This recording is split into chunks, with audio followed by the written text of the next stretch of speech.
Pension కన్స్టల్ marks ఏర్పాటు చేయడం జరిగింది. దానికి సంబంధించి జిల్లా నలుమూల నుంచి ఎంతో మంది సిబిఎస్ ఉద్యోగులు మాకు కొత్త పెన్షన్ వద్దు, పాత పెన్షనే కావాలని నినాదంతో జిల్లా వ్యాప్తంగా జిల్లా కేంద్రానికి తరలి రావడం జరిగింది.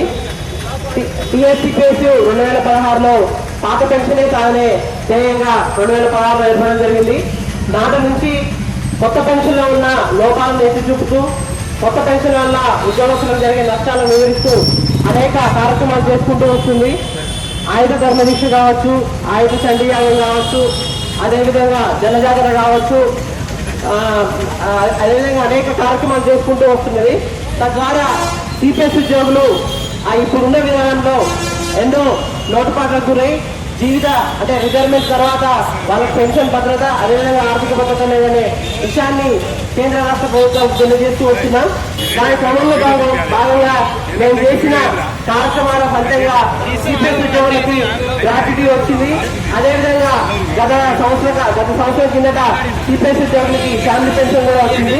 ఇప్పుడు మా ముందున్న ఒకే ఒక డిమాండ్ సర్వీస్ పెన్షన్ రావడమే మా ముందున్న ఏకైక డిమాండ్. ఎందుకంటే ఆల్రెడీ దేశవ్యాప్తంగా 5 రాష్ట్రాల్లో కొత్త పెన్షన్ ని తీసివేసి పాత పెన్షన్ ని పునరుద్ధరించడం జరిగింది.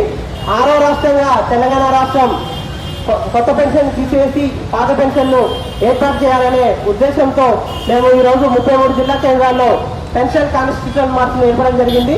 దీని ద్వారా రాష్ట్ర ప్రభుత్వానికి నేను చెప్పేది ఒకటే, కొత్త పెన్షన్ విధానాన్ని రద్దు చేసి పాత పెన్షన్ విధానాన్ని మాకు ఇవ్వాలి. ఎందుకంటే 30 సంవత్సరాలు ఉద్యోగం చేసే ఒక ఉద్యోగికి, 30 సంవత్సరాలు ప్రభుత్వానికి సేవ చేసే ఉద్యోగికి రిటైర్మెంట్ తర్వాత పెన్షన్ అనేది ఉండాలి. పెన్షన్ లేకుండా జీవితం అనేది ఉండాలి.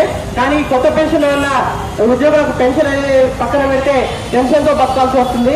ఎందుకంటే 60 సంవత్సరాల వయసులో కొంచెం వృద్ధాప్యం వస్తుంది కాబట్టి ఆ టైంలో హాస్పిటల్ కానీ ఈ విషయాలలో చాలా డబ్బు అవసరం పడుతుంది. అటువంటి టైంలో మాకు 1300, 1500 పెన్షన్ ఇవ్వడం అనేది దారుణం. ఎందుకంటే మా డబ్బులు అదేవిధంగా ప్రభుత్వం ఇచ్చే మ్యాచింగ్ గ్రాంట్ని తీసుకుపోయి షేర్ మార్కెట్ లో పెడుతున్నారు. ఆ షేర్ మార్కెట్లలో లాభం వస్తేనేమో లాభం వస్తుంది, లేకపోతే నష్టం వస్తుంది. అంటే మా షేర్ మార్కెట్ లో పెట్టిన మా డబ్బు మీద ఎంత లాభం వస్తుంది అనేది గ్యారంటీ లేని స్కీమ్ ఇది. ఎందుకంటే ఈ మధ్య కొంతమంది మిత్రులు రిటైర్ కావడం జరిగింది దేశవ్యాప్తంగా.